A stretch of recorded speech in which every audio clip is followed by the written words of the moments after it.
Good afternoon to all. I am Satya Kumar. நான் திருநெல்வேலியிலிருந்து வரேன். நான் வந்து ஃபர்ஸ்ட் அட்டெம்ப்ட் போலீஸ் எக்ஸாம். நான் degree second year BSc chemistry படிச்சிருந்தேன். அப்போது போலீஸ் எங்க மாமாலாம் போலீஸா இருக்காங்க. எக்ஸாம்க்கு அப்ளை பண்ணுன்னு சொன்னாங்க. சரி அப்ளை பண்ணுவோம் அப்படின்னு அப்ளை பண்ணேன். எக்ஸாம் பாஸ் ஆகிட்டேன். அப்போ ரொம்ப காம்படிஷன் கம்மி, எக்ஸாம் ரொம்ப ஈஸியா இருந்துச்சு. 15,000 மார்க் எடுத்தாங்க. அதனால எக்ஸாம் கிளியர் பண்ணிட்டேன். டிகிரி பிடிக்க முடியல. எக்ஸாம் கிளியர் பண்ணதுக்கு அப்புறம் உள்ள போயிட்டு டிகிரி முடிச்சேன். 2021 டிகிரி முடிச்சுட்டு 2022 எஸ்ஐ எக்ஸாம் எழுதினேன். அதுல ரிட்டன் கிளியர் பண்ணிட்டேன். பிசிக்கல் அண்ட் இன்டர்வியூ எல்லாமே முடிஞ்சது.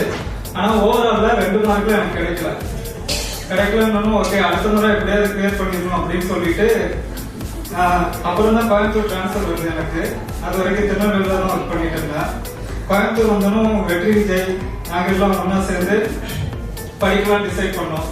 கண்டிப்பா படிக்கிறதுக்கு ஃப்ரெண்ட்ஸ் அவங்களோட சப்போர்ட் வந்து மிக முக்கியமான ஒன்னா இருக்கும். படிக்கும் போது என்ன 7 வருஷம் ஒர்க் பண்ணிட்டோம், நம்ம இஎம்ஐ எல்லாம் கட்ட வேண்டியது இருக்கும். லீவு கிடைச்சது ஒரு 4 மாசம், போனா சம்பளம் வராது. என்ன பண்ணலாம்னு யோசிச்சுட்டு இருந்தேன். அப்போதான் என் ஃப்ரெண்டு பிரகாஷ்னு ஒருத்தன், நீ போட நான் பாத்துக்கிறேன், இஎம்ஐ தானே 20,000 நான் தரேன் மாசம் அப்படின்னு சொல்லி பிக் சப்போர்ட் பண்ணா. அவன் இல்லாட்டி நான் கண்டிப்பா பேரண்ட்ஸ்களுக்கு நமக்கு ஒரு பிக் சப்போர்ட்னா நல்ல நண்பர்கள் தான். அது கிடைச்சா கண்டிப்பா தவற விட்டுறாதீங்க. அப்புறம் எக்ஸாமுக்கு 4 மாசம் லீவ் போட்டு கஷ்டப்பட்டு படிச்சு பிசிக்கல்லாம் கை பிராக்சர் ஆயிடுச்சு. திரும்படியும் என்ன பண்ணுன்னு தெரியல. 15 நாள் ஒர்க் அவுட் எதுவுமே பண்ணல. அப்புறம் அகைன் திரும்படி ஸ்டார்ட் பண்ணி கையில ரொம்ப ஸ்ட்ரகிள் ஆயிடுச்சு.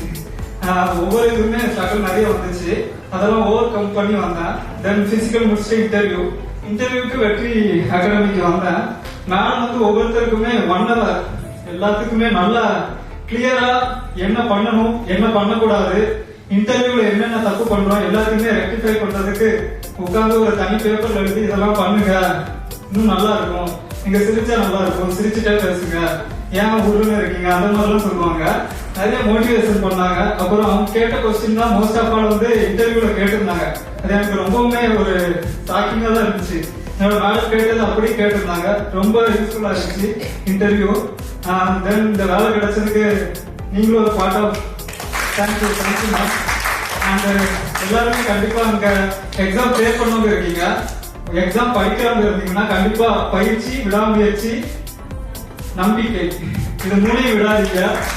கண்டிப்பா உங்களுக்கு வேலை கிடைக்கும். Wish you all the best to all and thank you for this opportunity. Thank you ma'am.